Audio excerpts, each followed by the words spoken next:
Hello, today I will tell you what is variable, how to use it, and why to use it, okay? That's very important topic. When should we use something what is called variable? Okay, let's start from how to create it. In order to do it, you type a word var, and which stands for variable, right? So this thing informs our parser that we're gonna create soon a variable. It means that we're gonna store something in our memory under the name that we'll now show here, name of variable. So this thing is just a place in our memory. So imagine it's something like a container, something that you can put something there, right? You can put there any value you want. You can store it, you can change it there. Look at the name of variable. Couldn't it be like variable? It is able to vary, right? So you can change this value all the time you want. You're creating a variable under the name like that, and you can change it later whenever you want. And when you change it, it can change in all places at once, changing it in the top, for example, of your program, because everything is running from the top to bottom, right? That's great. Okay, but maybe I could show you some better example. Of course I will show you, but let's start from now assigning something to this variable. So I can assign instantly something, for example 5, and I can now send it with the alert name of variable. And when I refresh it, as you can see, I have got 5 here. I can change this value. I can change it to, for example, 3. Because I change it here, and because everything is run line by one, it will be now 3, right? I could also do something like that, and also it will work, okay? When I don't do something like that, as you can see, we have undefined. It means that nothing was put here, right? Okay, but you are probably right now, why even bother using something like variables? Because, well, I could just not do something like that, but just type here 5 and everything works fine anyway, right? Well, there is very good reason. Let's imagine a situation like that. In Europe, we have got a tax. Yeah, and it's called value added tax. You can shortly type something like that, value added tax, and you just add it to the value of your product. So for example, we have got a variable that will represent price of shoes, and I will type here, I don't know, 100, and I have got price of TV, okay, and I will type here 959. And this price is a price without the tax, and this is a net price. It's called net price, okay? Net price. Net price means it is without the tax. And now I would like to count how much does it cost with the value added tax. So I would do something like variable gross price of shoes. And now I would multiply 100 by 1.23. And I would do the same thing to the gross price of TV, right? And now I would type here 959. As you can see, now if the price changes, right, I would need to change it in both places. Because of it, I can use something like that. Now when I change it here, it will change also here. But this is just one occurrence, so why even bother, right? But well, look, the VAT, the value added tax that we added here, the 23%, is something that, well, can be changed in many places at once, right? If we change now the value added tax because our country changed it, we'll need to change it in 2 places, but well, you could count it with many of these guys, right? With many of products at once. So you would need to change in every place, something like that. So it's a good idea to create something like variable VAT, value added tax, and type 23. And now you could now do something like 1 plus if you want to achieve 0.23, you need to multiply 23, so the VAT, by 100, right? So 1 plus 100 multiplied by VAT. And this sign is used for multiplying in the JavaScript, well, in any programming language. And now we can do something like that, okay? And well, we can now show it also. Gross price of shoes. As you can see, now it's 123. Yes, 100 multiplied by 1.23 is 123. It works fine. We can also show the price of TV. Everything works fine. So now when the VAT is changed, we can just do it here and it will instantly change the price, right?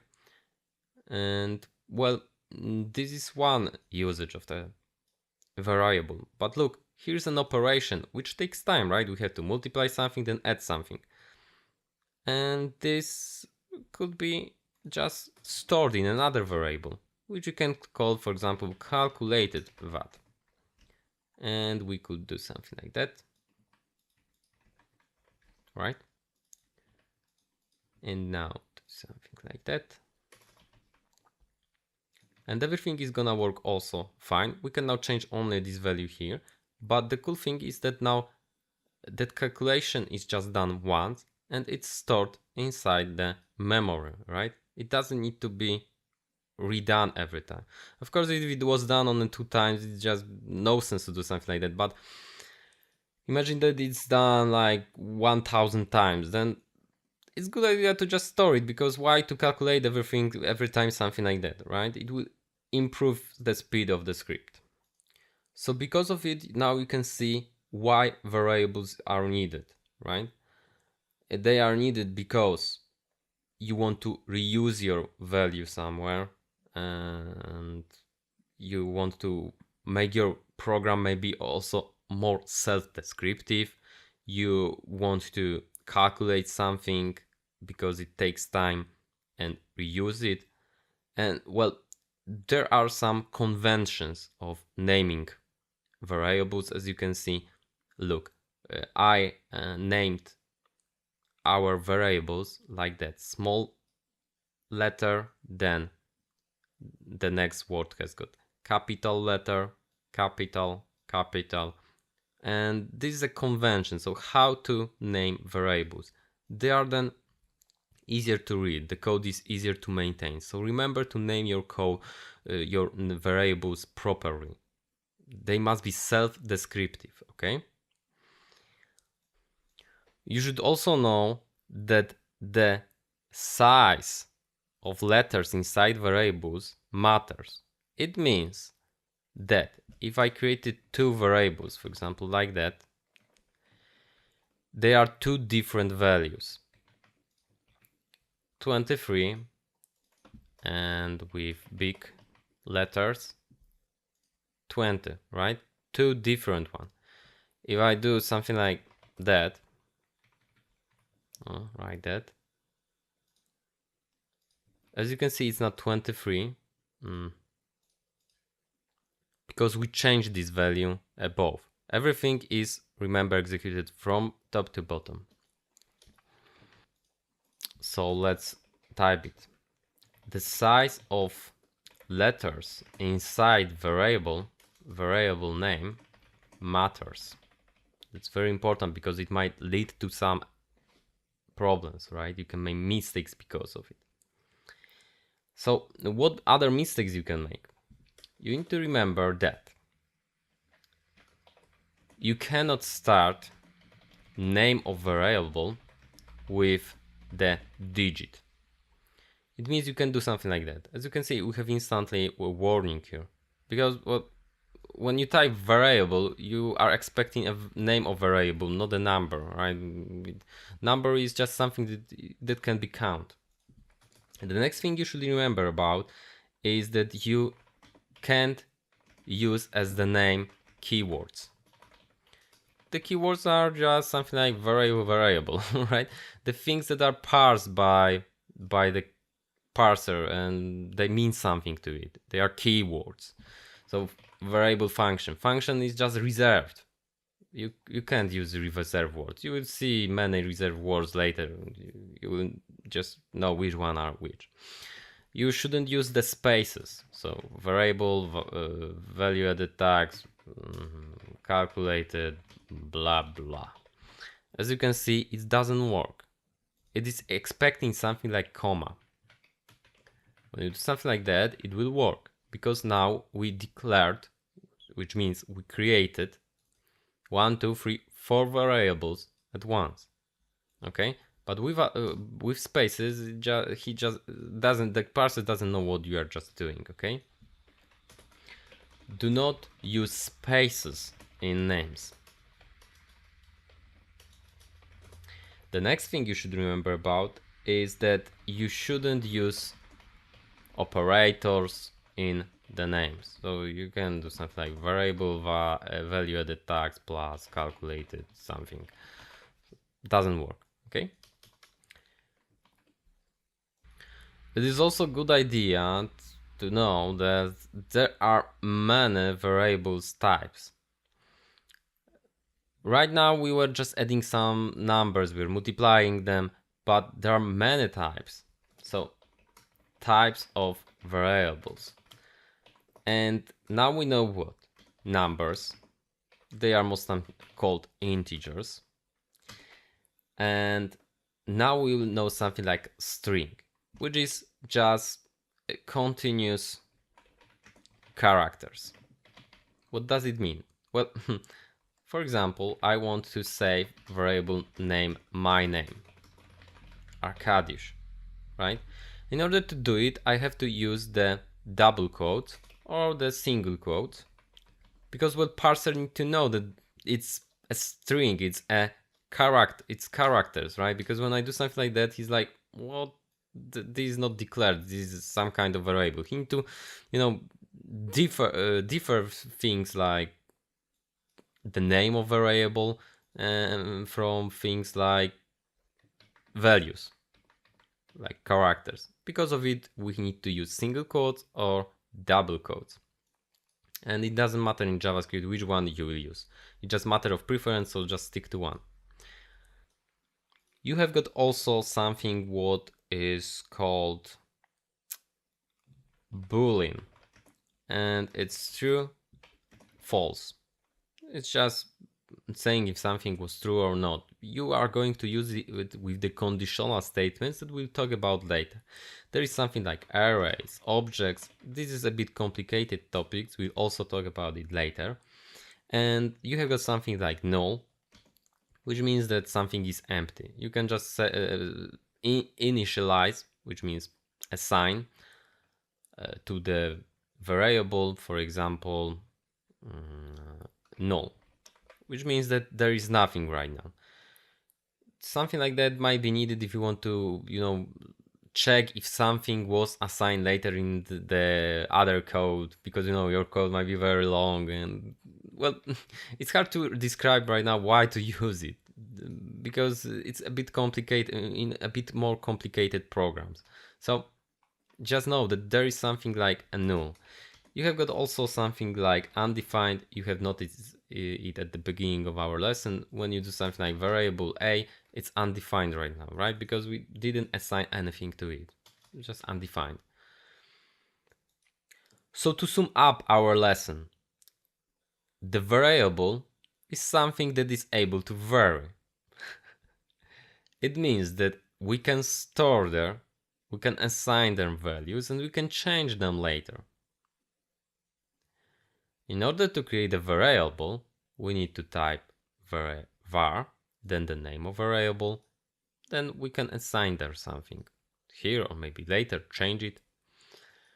And variables are used because your program is then more descriptive, because you can do some expressions, you can do some kind of calculation that is gonna be stored and it's gonna speed up your program. You can reuse your code later easier, because you can, for example, change then the value added tags to something else pretty easy, and it will be changed everywhere in your program instantly, which is also really cool. You need to remember when you are creating variables to name them so they are self-descriptive. Because of it, your code will be easier to maintain, not only for other people but also for you. You should remember to name variables like that the word started with the small letter and then the capital letter for every word, right? You should also remember that the size of letter inside variable name matters. It's really, really important. And there are things that you need to remember, that you cannot call your variables like. And that, well, you can store many types inside of variable. Like, for example, here. So we can, for example, do also surname, my name and my surname, and we can also add text to each other. That's something new. Doing something like name plus surname. So plus is used to add two strings, and we can add, for example, space between it, so something like that. As you can see now, we can see my name and surname. So we can operate on variables using some kind of operators. Okay, that's all in that lesson. Thank you very much.